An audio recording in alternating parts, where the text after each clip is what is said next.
Escuela de Comunicación Social es posibilitada por el rector Escobar Navia, Álvaro Escobar Navia. Tu papá en ese momento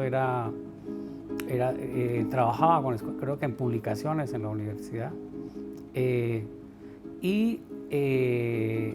No estoy seguro si es Álvaro Escobar o es uno anterior, pero yo creo que es Álvaro Escobar.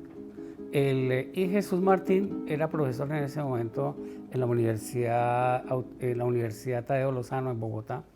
Pero ya aparecía, digamos, como un teórico importante de las comunicaciones, y lo contactan y él, digamos, empieza a formar la escuela con estos núcleos intelectuales de los que estamos hablando, y otros, ¿cierto? Otras personas que también. Pero había un interés más intelectual, digamos, en las comunicaciones, y más filosófico en las comunicaciones, que realmente en crear o secundar el espacio, es decir, de lo que había en la ciudad. Se trataba de crear nuevos personajes de la comunicación en la ciudad. Se trataba de crear también espacios que la ciudad no tenía en ese momento para pensar el fenómeno de la comunicación. Yo pienso que Jesús creyó que Cali era una buena plaza precisamente porque había una vida cultural, una movida cultural de pronto más importante que en Bogotá en ese momento, y se viene para acá. Y claro, él llega, el primer plan de estudio tiene materias como epistemología, semiología,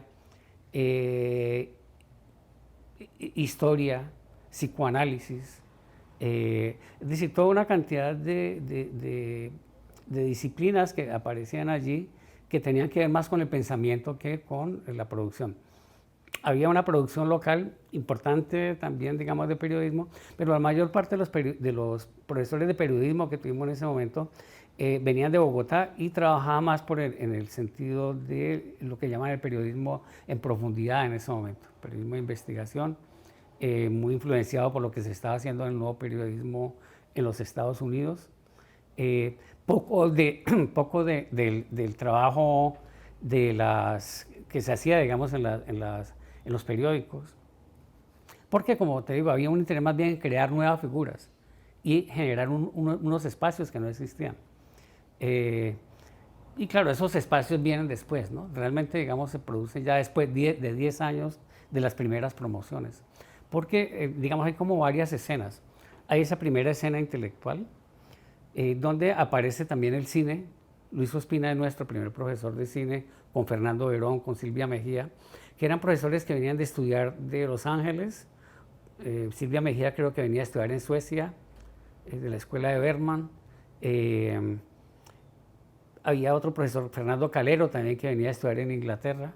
Casi todos venían de estudiar por fuera, pero el peso dentro de la carrera era menor.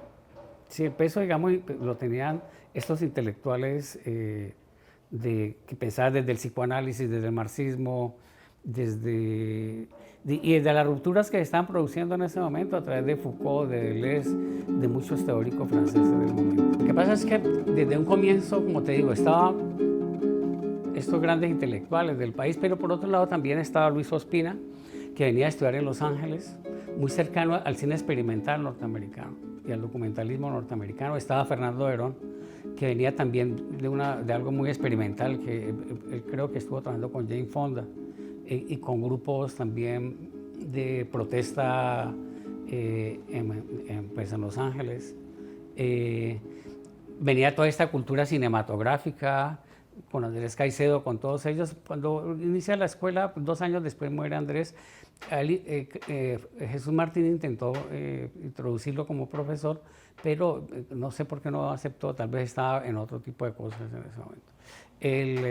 Pero muchas personas de las que estábamos ahí veníamos como del núcleo formado en el Cineclub de Cali, y teníamos un interés fundamental por el cine. Yo, por ejemplo, entré a estudiar primero Derecho, pero a mí realmente lo que me interesaba el cine, y lo más parecido al cine, era comunicación social.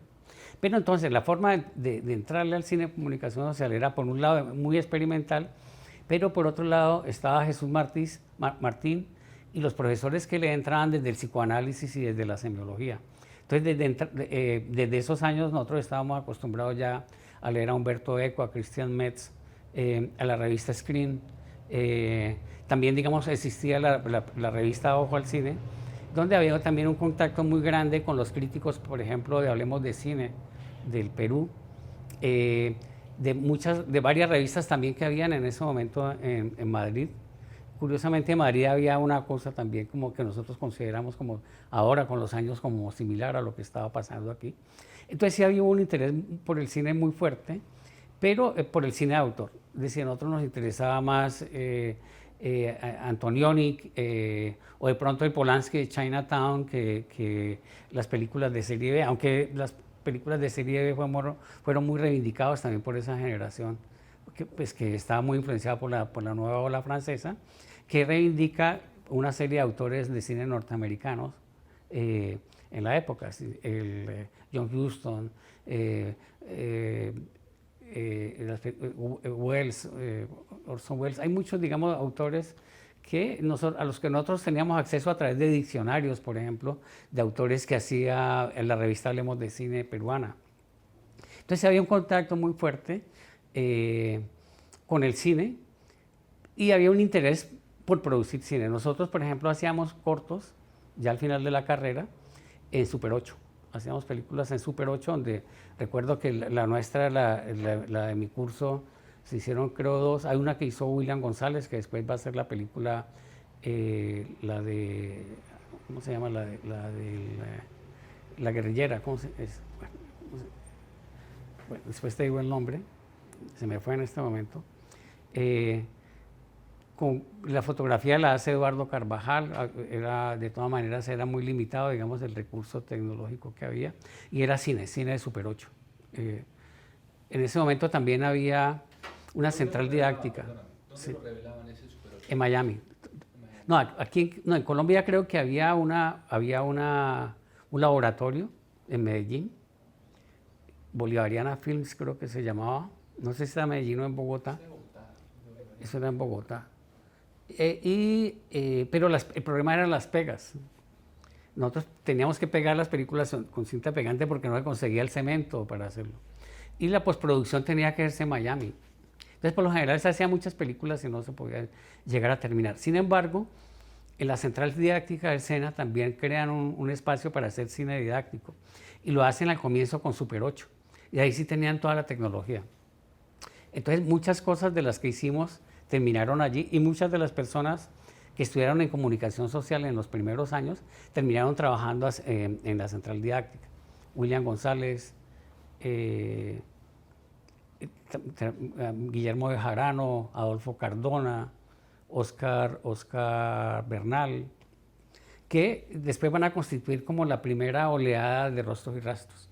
Ahí se va generando todo un movimiento de gente que tiene constante contacto con lo cinematográfico, sobre todo con los materiales cinematográficos, y ellos, cuando ya en el año 88 nosotros creamos Rostros y Rastros, ellos ya eran unos profesionales del audiovisual.